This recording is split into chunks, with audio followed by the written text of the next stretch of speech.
falando até um pouco dessa dinâmica, quer dizer, tem a montadora, a concedente, a concessão, a concessionária, mas tinha a importadora. E você estava na importadora nesse momento. E aí, nesse momento, não só de estar na importadora, que é uma figura que já opera com uma dinâmica diferente, vamos dizer, dessas outras duas que eu coloquei, você também viu essa fase da importadora abrir as concessões. Imagino que, como você disse, foi um turbo, né? Foi um turbo. Como é que foi isso?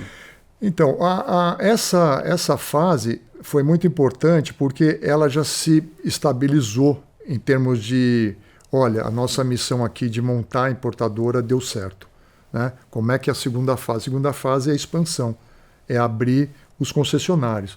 Então, através daí, meu pai conseguiu a primeira concessão, que foi a Altstar. Foi o primeiro concessionário de São Paulo a ser aberto ali. Qual é a importância do concessionário para o importador? É o que você falou, é um turbocompressor. Imagina o número de vendas como multiplica, né? Você tem gente espalhada tecnicamente em toda a cidade. E aí você passa a ter para outros estados também, que é uma evolução, né? Então você começa a vender para o Brasil. É uma outra pegada. E você já está consagrado no território nacional. Você começa a ter um outro tipo de marketing, né? Você começa a ter uma outra visão de compra lá fora, né? O volume seu de compra também cresce muito, né? Você vai comprar os produtos, você vai fazer exatamente o que hoje um concessionário faz. O sonho seria você comprar os melhores carros, os carros que com uma liquidez fácil, mas não é assim. A fábrica fala, amigão, tá bom, vamos distribuir.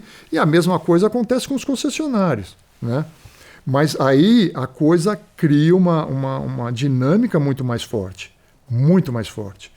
E aí você começa a ver que é um mundo mágico, né? Porque a hora que o volume de negócios cresce, né? A velocidade também de negócios, né? Principalmente quando você vê os seus adversários, os seus concorrentes, né? Você vê que a sua velocidade é muito maior que a deles, né? E a gente deparou com a primeira, eu acho que foi o primeiro problema em termos de competição, era competir com a própria BMW, que era o independente.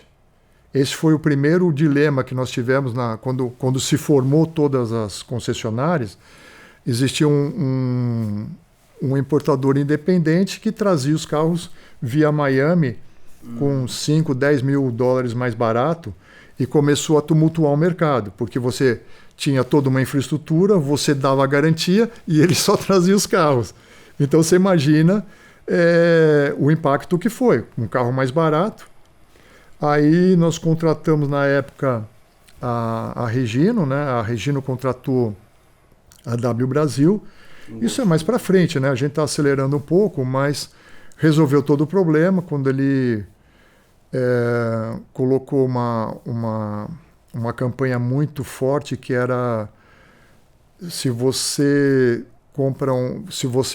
gosta de uísque, você compraria o seu uísque no Paraguai? O Paraguai tinha muita falsificação. Então criou um preconceito para a marca BMW que era trazida de fora do mercado europeu. Ou seja, então você trouxe esse carro, ele não é o campeão, ele é o falsificado, ele é o que não presta, entendeu? Então criou um preconceito e aí as vendas começaram a tomar outra configuração e a gente voltou a não ter esse tipo de competição. Foi muito legal essa fase. Genial. Ele tem uma sacada de reposicionamento, né? Porque eu fico pensando eu de fora, assim, peraí, é um produto premium, né? E de repente você traz esse produto premium, imagino que o carro para ir da Europa para os Estados Unidos também sofre alterações. Alterações essas que quando ele vem para o Brasil a gente chama de tropicalização. Tô certo? Certo. Né? Então não era o produto alemão que você estava trazendo para cá, com todo ele não estava adequado, né? Porque você pega, no caso, os carros americanos, eles não fazem força, né? A topografia é muito plana. Aqui a gente tem um terreno acidentado, suspensão, a parte de garantias é importante, né? O americano ele estava jogando o carro para dentro do grupo Regino, entendeu? E fora tudo isso, você tem, evidentemente, sempre uma preocupação de ter um estoque de peças conveniente, ou seja, da sua marca, né? No caso da BMW americana, o farol era de acrílico, o nosso era de vidro. Legislação americana, ela não aceita um carro com farol de vidro. A europeia aceita. Então você veja, você imagina o cara quebra um carro americano e você vai consertar como? Se as peças não vêm dos Estados Unidos, vinham da Alemanha. Então começou a criar um conflito que foi resolvido numa tacada genial do Washington Oliveto, criando um preconceito em cima do carro que vinha dos Estados Unidos.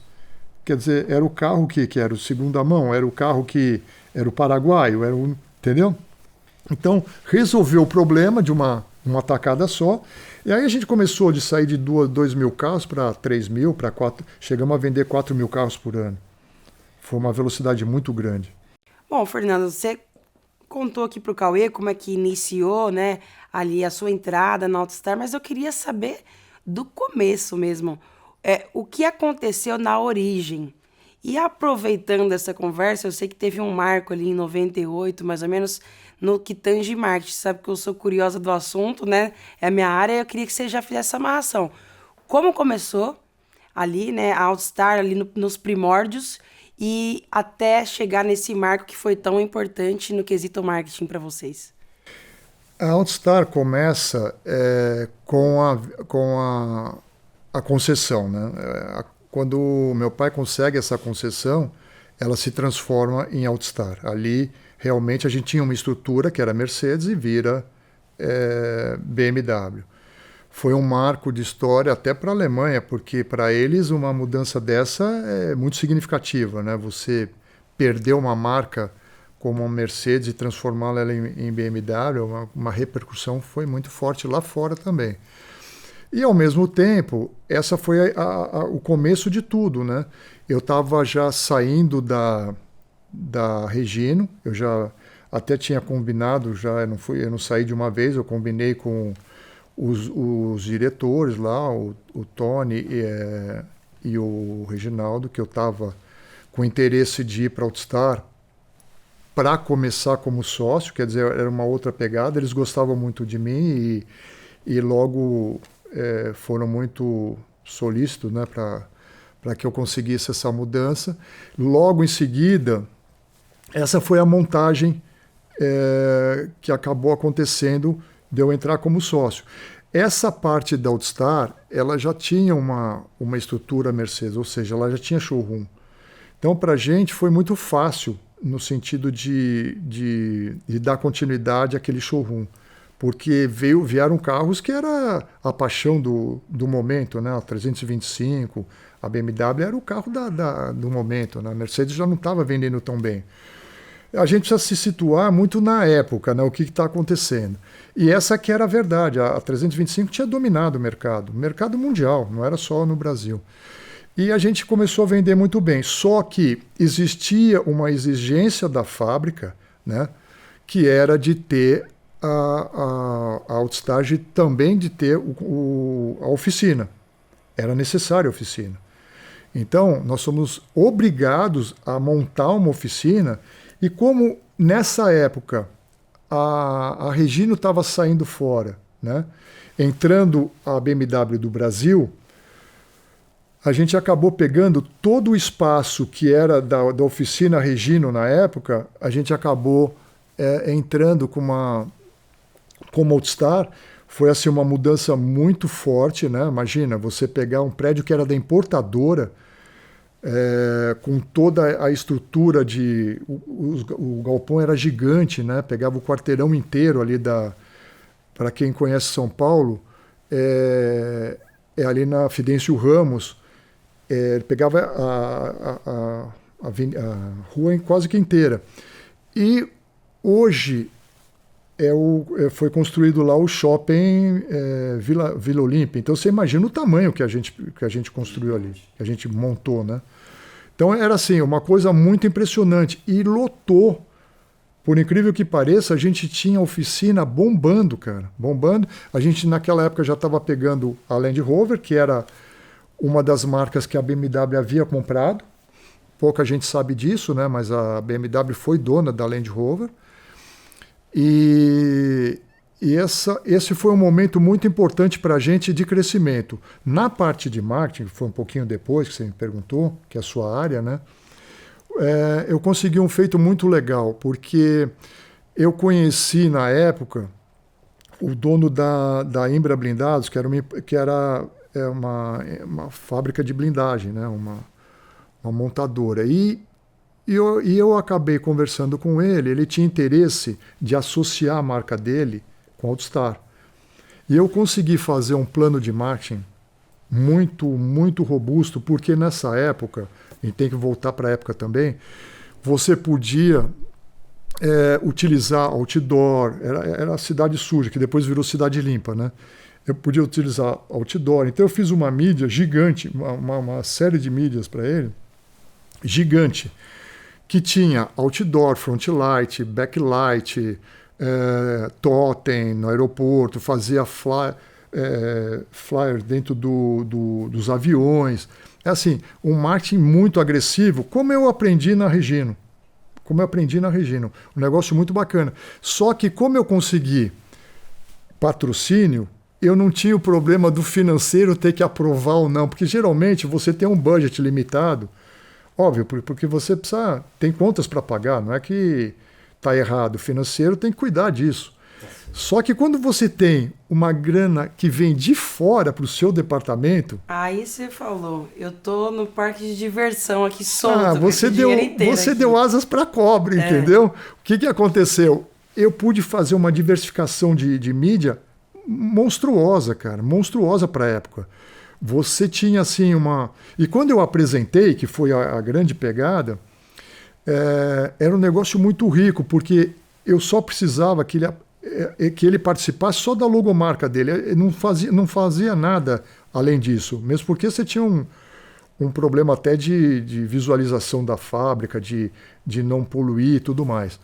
Então ele apresentava só a logotipia dele, com a Imbra Blindados, e eu conheci lá o Jairo, né, Cândido, que era dono lá da Imbra, e ele adorou. Quando ele viu aquela planilha, aquele boneco só de mídias, ele ficou doido, ele falou, tá fechado. Aí a coisa explodiu. Por quê? Porque o lado institucional eu acelerei muito. A Altstar começou a vender muito mais depois daquele episódio, porque você olhava ali na Cidade Jardim, eu fazia em estrada, eu fazia em todas as mídias. Você tinha mala direta, que na época usava muito. Então você tinha uma coisa assim muito grande em termos de visualização.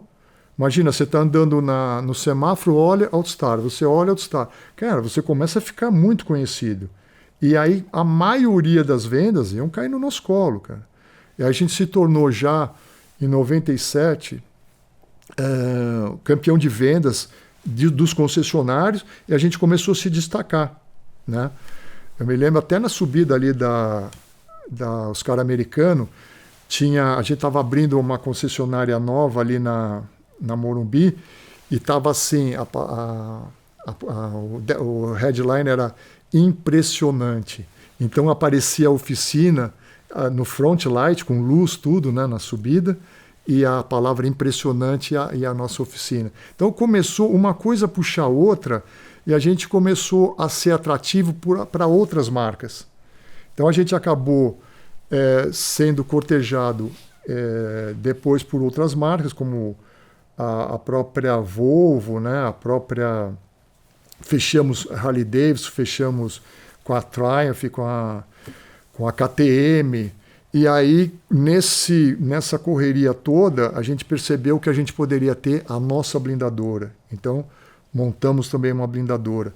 E aí foi o grande boom dessa história. Começa a Altstar a crescer muito nesse sentido. Porque você se torna interessante para uma série de marcas, né? Pela sua network todo, né? E como é que foi ali, a gente está mostrando um pouco dessa revista que você fez parte, assim, também tal como patrocínio em alguns esportes, né?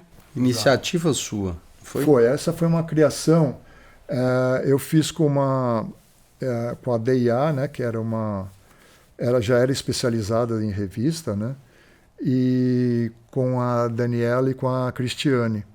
É uma editora particular delas, né? Então, quando eu entrei, eu já tinha a expertise delas. E aí eu montei o boneco que eu queria, eu falei, olha, eu tenho várias marcas, eu quero fazer uma revista não BMW, não Land Rover, eu quero fazer uma revista Outstar com um conjunto de marcas que a gente tem.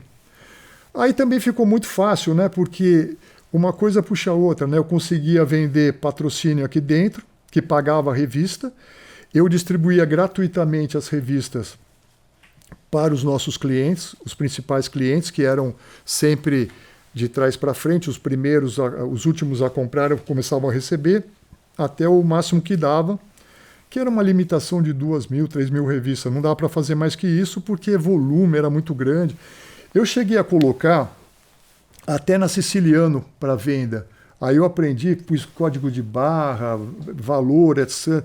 Mas é uma coisa que não gira, dá muito mais problema de logística do que de valor, que vale a pena todo esse esforço. Então a gente usava mesmo, era para distribuição para cliente, gratuito. E foi um sucesso, porque os clientes, quando não recebiam, sentiam falta. Pô, era de 3 em 3 meses a gente tinha uma revista nova, né? uma cara nova. Toda. E aí teve patrocínios, por exemplo, esse daí é uma atleta, a Cristiane Moraes, ela foi patrocinada pela Outstar para hipismo. Ela concorreu, chegou a ganhar, teve troféu lá de Amazonas e tal, e era um incentivo de esporte. Teve assim, vários patrocínios que a gente fez. A gente patrocinou corrida com o meu primo lá, o Rodrigo Hanashiro também, que era corredor. Teve algumas coisas assim importantes de patrocínio, e a gente teve também muitas celebridades dentro da revista, que acabavam, com o trabalho da editora, eles tinham essa comunicação e acabavam trazendo para a gente poder fazer uma coisa bacana de entrevista dentro e tal, sobre a marca, às vezes não, mas ela participava dentro da revista de uma forma bacana para a gente.